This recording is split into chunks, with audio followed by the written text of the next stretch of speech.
UFOs in broad daylight. In 2017, the New York Times released not one, but 3 short videos taken by US Navy pilots showing footage of crafts that are impossible to exist, flying faster and harder than any man-made object. They were called Unidentified Aerial Phenomena, or UAPs as the media quickly dubbed them.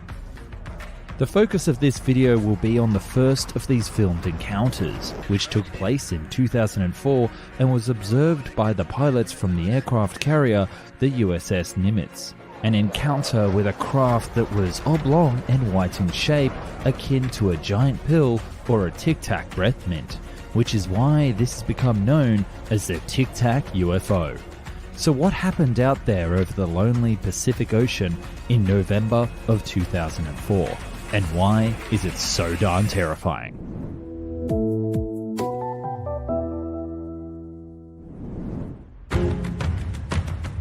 America's pride of the US Navy, the nuclear-powered USS Nimitz, was operating a training exercise off the coast of Mexico in winter of 2004. The Nimitz was ordinarily docked at the US Navy base in San Diego, so these maneuvers in the Pacific Ocean were considered pretty much in its own backyard. Its strike group also included the smaller missile cruiser, the USS Princeton, and it's this smaller cruiser that our story begins today. The state-of-the-art ship was testing a new, highly advanced radar, which was picking up several mysterious objects for several days. In fact, the Princeton's radar had tracked well over 100 of these mysterious objects over the course of a week. At first, they thought that this state-of-the-art radar system was bugging out, like static on an untuned radio. But after calibrating the system and even restarting it, these objects appeared even more accurate. And the picture it painted was nothing short of chaos. One of the ship's radar operators would later state in an interview that watching the objects on the radar display was like watching snow falling from the sky. The radar operators couldn't believe what they were watching. Objects that seemed to fly at altitudes greater than 80,000 feet, which was far higher than what commercial or even military jets typically operate at. Even more disconcerting, what these objects seemed to drop with an astonishing speed into far lower and busier airspace, from practically orbit to sea level in less than a minute. They were too high to be birds, too slow to be conventional aircraft, and were not traveling on any established flight path. By that morning on the 14th, it was decided on the Princeton that these unidentified objects had to be somehow intercepted and, if possible, stopped. The carrier group had 2 fighter jets already performing training missions in the area, and it was thought that they would be their best bet at witnessing whatever the heck these objects were. They were ordered to stop their training and immediately proceed to the new coordinates, what the operations officer on board the Princeton called a real-world task. Fighter jet pilots Alex Dietrich and her then commanding officer David Fravor were 2 pilots tasked to investigate the mysterious radar contacts. Upon approaching the designated area where the radar contact had been located, they first noticed an unusual churning of the ocean's surface, a foaming mass that looked like a large aircraft, like the size of a Boeing 737, submerged under the water. But it is what they witnessed next that was even more unsettling. The pilots then saw what they described as a smooth, white oblong object that looked like a giant tic-tac skimming about 50 meters or 164 feet above the waves and flying at what looked like a very high speed, erratically and changing directions without any care to physics. At first they thought it was a helicopter, but the lack of rotors and sheer bone-crushing G-forces exhibited ruled that out. In his jet, David Fravor attempted to engage with the object. He began a long spiral to get closer to the churning water surface, but seemingly the object stopped its movements and began an opposite helix upwards motion, almost mirroring the fighter jet. Whatever it was, it knew he was there. Now closer, the craft seemed to lack what the pilots would later recall as any visible flight control surfaces or means of propulsion, and it was seen as least big as the F-18. Fravor, who was a decorated pilot instructor and a 16-year veteran of the Navy's famous Top Gun program for fighter pilots, was stunned by what he saw. Upon trying to get closer, the object accelerated to a hypersonic velocity and vanished over the horizon, leaving the water and the sky as calm as a winter afternoon. "There's something out there that was better than our aeroplane," Fravor later said. "I don't know who's building it, who's got the technology, who's got the brains." With eyewitness accounts confirming something strange was out there in the Pacific that day, the military decided to equip all the next aircraft to take off with the best cameras the US taxpayers could buy, and with a special request. Hunting season was open. On the next mission, another FA-18 pilot, Chad Underwood, managed to get a radar ping 20 miles away. He couldn't see anything, but he was able to lock onto the target with his advanced targeting forward-looking infrared camera, a high-tech camera that can see way beyond the sight of a human. It was this footage that would be famously designated as FLIR-1.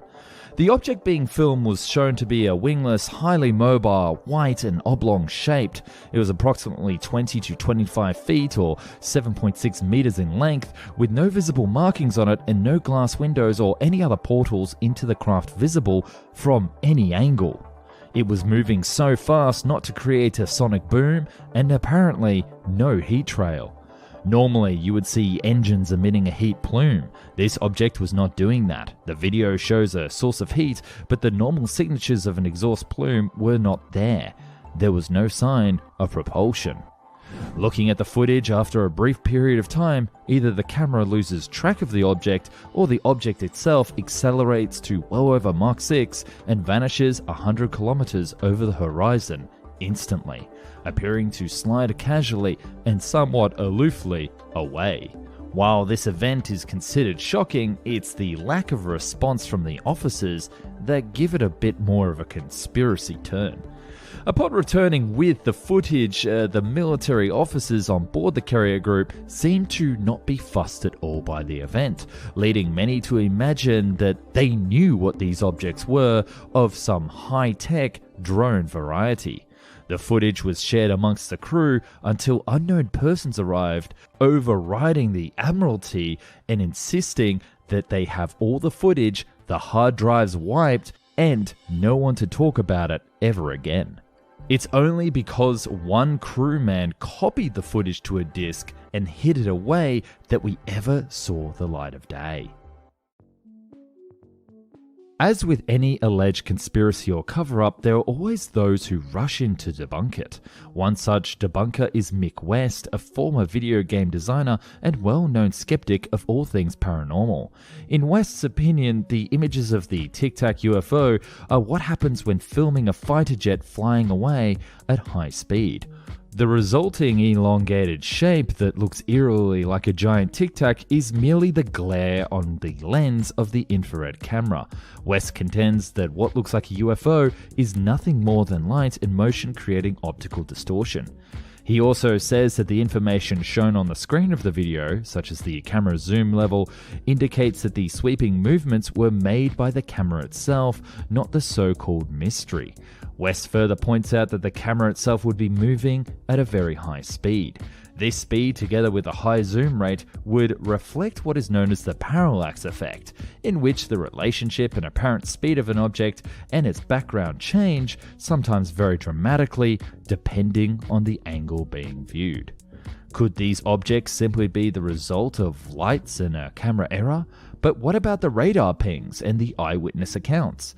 Eyewitnesses, mind you, from some of history's best and most experienced pilots.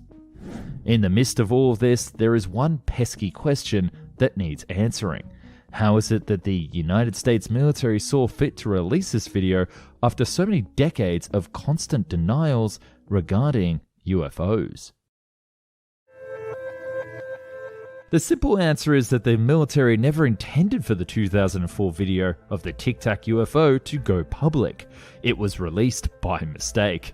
It so happens that the UFO research group to the STARS Academy of Arts and Science had made a Freedom of Information Act or FOIA request. These requests for classified information are routinely denied by the US military on the pretext of that old chestnut, national security, or with a simple, nothing to see here stance. Not this time. The Freedom of Information request was granted due to a series of unintentional blunders by the military worthy of a movie caper by the Coen brothers. The military was forced to admit their knowledge of these videos. A spokesperson confirmed that the leaked footage by the crew member was authentic, which was then reported by the Washington Post, leading the US Navy to quickly summarize and reveal everything on the table. Interestingly, insiders from the Navy have confirmed that the actual video is much longer, with many more details of the unidentified craft that became known as the Tic Tac UFO more visible. These military insiders claim that the longer video clearly shows an airborne vehicle that defies the laws of physics with great ease.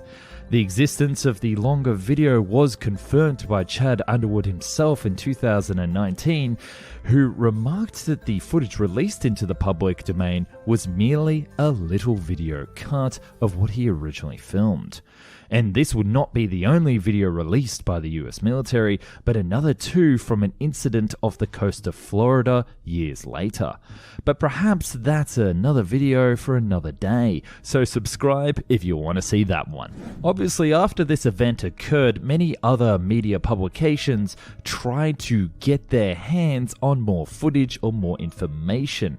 However, all the follow-up Freedom of Information requests were denied, claiming that it would cause exceptional grave damage to the national security of the United States. Once again, the US military has fallen behind on that old chestnut. Be as it may be, the object that Alex Dietrichs and David Fravor saw on that November day in 2004 and what Chad Underwood filmed remains what the United States military insists on calling unidentified. That single word has no